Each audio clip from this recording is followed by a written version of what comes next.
আসসালামু আলাইকুম everyone, welcome to my channel. আজ আমি আপনাদের দেখাবো খুবই হেলদি একটা রেসিপি।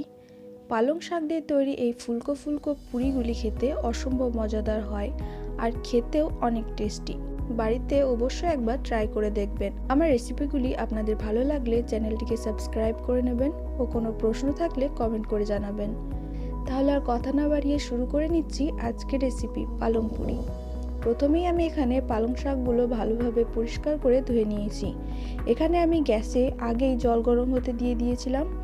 এবার আমি পালং শাকগুলো একটু ভাপিয়ে নেব। 2 মিনিট ভাপিয়ে নেবার পর পালং শাকগুলো আমি জল ঝরিয়ে তুলে নেব ও কিছুক্ষণ রেখে দেব ঠান্ডা হওয়ার জন্য। ঠান্ডা হয়ে গেলে আমি পালং শাকগুলো গ্রাইন্ডারে দিয়ে দেব।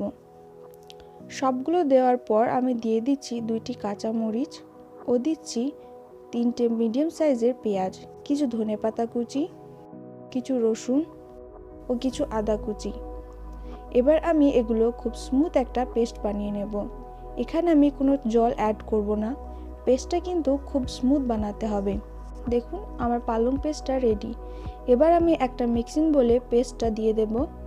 এখন দিচ্ছি স্বাদ মতো লবণ, 1 টিস্পুন জোয়ানগুলো এভাবে হাতের সাহায্যে পিষে নিলে খুব ভালো সেন্ট আসে।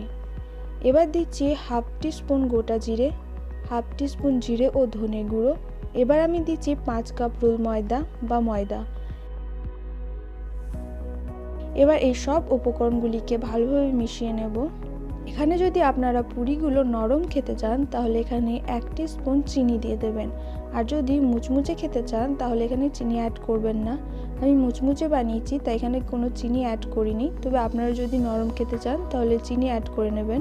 এখানে আমি আমার মায়ের সাহায্য নিয়েছি। মেশানো হয়ে গেলে আমি 2 টেবিল চামচ সাদা তেল দিয়ে খুব ভালোভাবে মালিশ করে নেব। ভালোভাবে মালিশ করা হয়ে গেলে ওপরে একটু তেল মাখিয়ে 15 মিনিটের জন্য রেস্টে রেখে দেব। 15 মিনিট পর চলে এলাম। এবার আমি আবারও একটু মালিশ করে ছোট ছোট লাচি কেটে নেব। এভাবে সবগুলো লাচি কেটে নিতে হবে। এখন আমি একটা লাচি নিয়ে ওপরে একটু তেল দিয়ে দিলাম। এখন আমি পুরির সাইজে বেলে নেব। আপনারা বেলার সময় তেলের পরিবর্তে ময়দাও ব্যবহার করতে পারেন।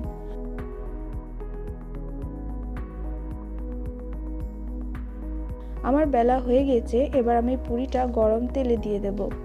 তেলটা আমি আগেই গরম করে নিয়েছিলাম।